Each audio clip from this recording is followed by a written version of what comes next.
Hey, if I were to ask you, which factor is most important for you when watching anime, movies, or playing games, what would that factor be? I'm going to guess that it's most likely the story. Some would say the animation too if it was an anime, while others say gameplay if it were games. But it's never the music, or at least barely, ever.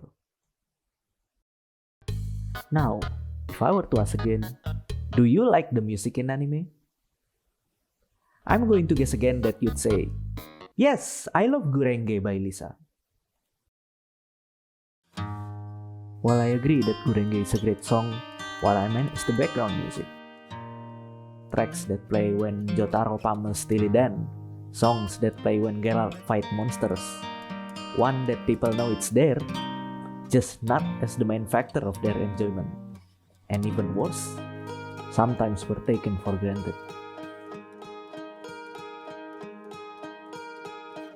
Some of you would say, that's not as important for me. I can always accept an opinion, but some would even go as far as to justify that when the music fades with everything else, that's background music done well. Or is it? Sorry, can't help myself. But would you watch Avatar The Last Airbender back to back without the music? Star Wars without John Williams? Undertale without Toby Fox? Okay, that would just not happen. You could say you would right now, but the whole series of The Last Airbender is more than 24 hours. You would watch it, but you would probably die of boredom. For some mid-show, I can agree that their soundtracks will probably be as good as Silence, but some of the most remarkable multimedia on Earth wouldn't shy of investing in the greatest composer either.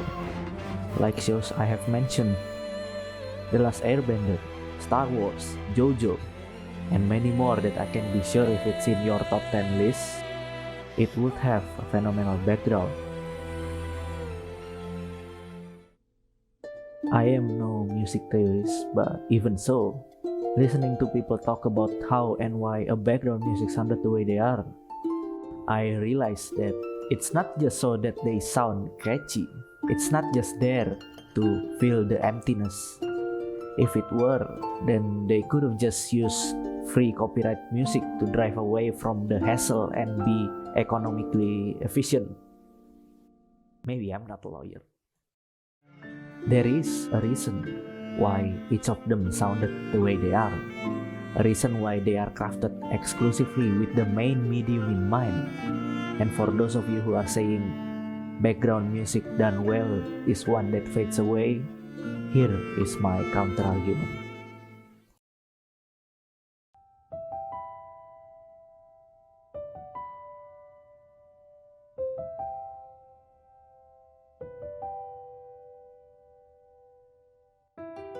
There is a reason, a meaning, deeper than just creating a suitable piece. To make something that will not only fit the medium but also evokes an emotional reaction within us. Even without lyrics, it can give us a feeling of vigor, of sorrow, of happiness. This is how music tells a story, not through words, but through a melody. If a scriptwriter uses words, composer uses notes, yet both tells a narrative.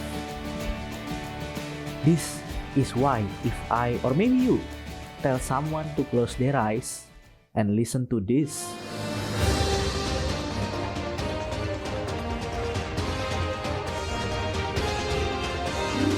they will know there is something intense going on, a battle, or perhaps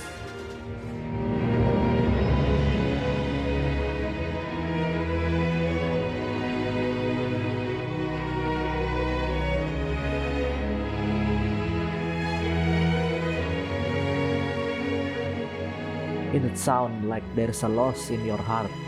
Neither of these tracks has lyrics, yet it still evokes a certain feeling in us. A story that is told through the melody.